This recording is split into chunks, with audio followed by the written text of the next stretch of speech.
Hey folks, this is Jake Davison on the Fly Review for you, and today I'm talking about Spencer, released, I believe, just last week. This film is directed by Pablo Larraín and stars Kristen Stewart, Sean Harris, Sally Hawkins, and Timothy Spall. This is a fable of a true tragedy, is how it's labeled at the beginning of the film. The whole deal is Princess Diana going to spend Christmas, her final Christmas before she died, um, with her family at like the Windsor Mansion. Of course, if you know the movie tells its own story. Of course, it's not true events. You know, don't go into it thinking that. I mean, movies always take their liberties. Uh, at least it presents itself as we're doing its own thing by calling it a fable. I think that's a bit pretentious, but I understand why they did it and why they put it that way. Because so many movies are like get rightfully called out. You know, Foxcatcher, perfect example. This is a true story. Well, that incident happened. That wasn't really the story, but yeah, that happened. Those three guys were real, and that murder went down. Other than that, yeah, y'all just made your own movie. And that's usually the case, you know, for the exception of Richard Brooks' In Cold Blood, which was an direct adaptation of Truman Capote's novel, the same name, which was a non-fiction novel. I believe the first one of its kind. It was extremely close to detail of the actual events, down to I don't know if this is 100% sure. It may just be an urban legend, but I believe they even shot the scenes from the film inside the same house that event took place. Phenomenal motion picture we've never seen in Cold Blood. It's probably one of the most greatest true life movies ever made. Certainly the greatest true crime movie of all time. If that's your brand, if that's your genre, you've got to check out In Cold Blood. Uh, like I said, written by Truman Capote, directed by Richard Brooks, with photography by Conrad Hall, the legendary Conrad Hall, probably the greatest film cinematographer of all time, and starring Scott Wilson from The Walking Dead, and Robert Blake, who would go on to be involved in his own murder trial. When he was... Oh, I got my own opinion. Well, I actually think, my opinions on the Robert Blake thing real quick, is that I think he had 100% intended to murder his wife. So it's like, even if his alibi was, you know, yeah, I had a gun, I was luring my wife that I was going through shit with at the time to this other place, but somebody else ran up and shot her. But still sounds like you were planning on killing your wife, and she ended up dead, so I kind of feel like, fuck you, you should go to jail. The reason I'm talking about all this other stuff, because I didn't really give a shit about Spencer. I could care less about this movie. I did not like Kristen Stewart in it. I mean, I like it. I appreciate it when she swings for the fences and really goes for it. With any actor, I've always said.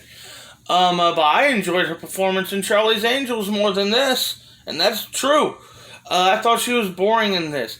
Anytime she did anything other than her moody mumble with her British accent, she totally lost the British accent. Very similar to like when Jamie Foxx took off his glasses. The dream scene, and Ray takes off the glasses, loses the whole character. It's weird. That didn't happen with, like, say, other actors. Coincidentally enough, talking about Truman Capote, but when something about the way he contortioned his eyes or squinted or something, he looked like someone who had trouble seeing. And he does actually need glasses, but or did, God rest his heart, his cocaine-ridden heart. Anyhow, I didn't really care for Spencer, but that's not to say it was a totally terrible movie. I do think the movie was two-faced and heavy-handed. When I say two-faced, I mean it's presenting itself as this admiration piece for Princess Diana's legacy, but at the same time, there's like every scene we have to drop this, but fuck Prince Charles at the same time. Now, I totally agree. fuck Prince Charles. These were the true details of the events. Prince Charles had a very public and very open affair with another woman while he was married to Diana. The family got mad at her for getting pissed off at him about it. And then she kind of went into this bit of a downward spiral where the tabloids exploited her vulnerability at the time, eventually led to her dying, being chased by paparazzi, and dying when her chauffeur crashed in a tunnel in France. It was a horrible incident. None of this ever should have happened. And it really exposed the royal family at the time for being very cynical and very self-involved and more concerned about their own public persona than their, the well-being of their own family members. And, kind of throwing in this hint of attitude of somehow this pompous, privileged, pampered little prick prince represents all men. It's just so shallow modern feminism. I didn't care for that a little bit. Like I said, we can agree that Prince Charles was a piece of shit without you telling me, by the way, you're just as responsible. No, I'm not. Anyhow, I'm going to give it 2 stars. They needed a tad of levity, a little bit of sarcastic cynicism, jabs here and there, would have given this movie a lot more engagement. Doing literally anything with the characters of the rest of her family members would have provided depth. And a better actress would have made it watchable. Rebecca Ferguson instantly comes to mind, but then again, she might be too sexy for Princess Diana. The point is, if this is like the 4th biopic, which it is, at the very least, made about a real life figure and a real life tragic incident, and we're just now, not even coming up on the quarter century of this thing, maybe let it sit a bit. You know what I mean? Anyhow, and also, I got a feeling that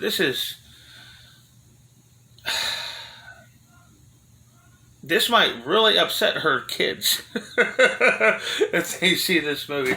But who knows? Harry has no balls anyway. I'm Jake Davis, and I'll catch you on the fly.